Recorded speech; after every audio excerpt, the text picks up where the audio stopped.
जागतिक लोकसंख्या वितरणावर परिणाम करणारे नैसर्गिक घटक. 1. हवामान. समशीतोष्ण व अनुकूल हवामान असलेल्या भागात लोकसंख्या जास्त असते. अत्यंत, अतिउष्ण किंवा बर्फाच्छादित प्रदेशात लोकसंख्या विरळ असते. 2. भूप्रदेशाची रचना. पर्वत, मैदाने, पठारे.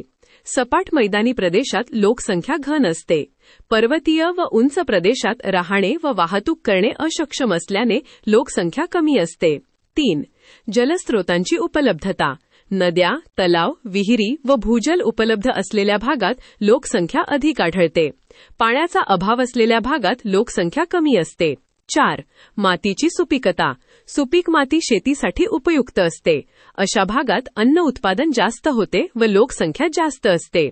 5. खनिजे व नैसर्गिक संसाधने.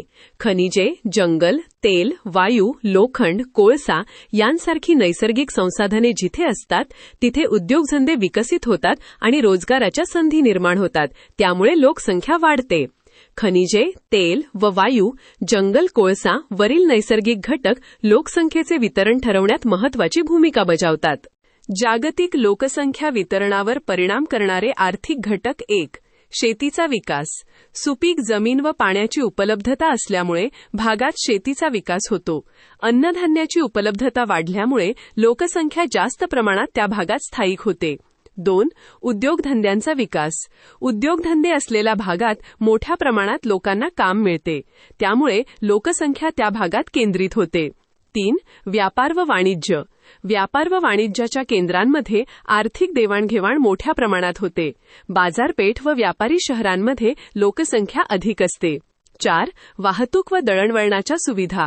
रस्ते, रेल्वे, जलमार्ग, हवाई मार्ग आणि दळणवळणाच्या आधुनिक सुविधांमुळे लोकांच्या एका ठिकाणाहून दुसऱ्या ठिकाणी जाणे सुलभ होते.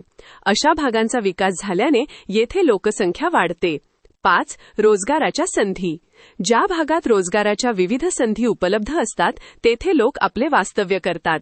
रोजगाराच्या संधीमुळे शहरांमध्ये व औद्योगिक क्षेत्रांमध्ये लोकसंख्या मोठ्या प्रमाणात वाढते. आर्थिक विकासामुळे लोकांचे जीवनमान सुधारते आणि लोकसंख्या विशिष्ट भागात केंद्रित होते. जागतिक लोकसंख्या वितरणावर परिणाम करणारे मानवी, सामाजिक व राजकीय घटक. 1. शिक्षण व आरोग्य सुविधा. शिक्षणाच्या चांगल्या सुविधा असलेल्या भागात लोकसंख्या अधिक असते.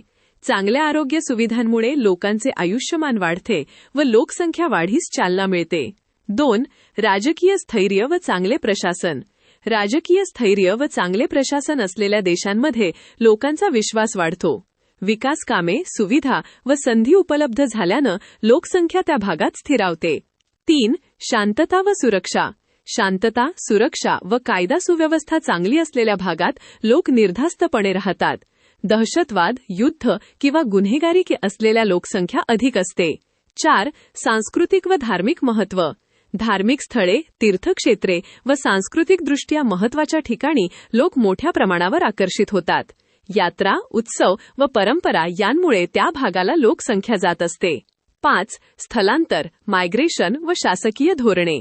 रोजगार, शिक्षण, चांगले जीवनमान यासाठी लोक एका भागातून दुसऱ्या भागात स्थलांतर करतात. शासकीय धोरणे, उद्योगीकरण, स्थलांतर योजना, वसाहत योजना तसंच सवलती इत्यादी लोकसंख्या वितरणावर प्रभाव टाकतात.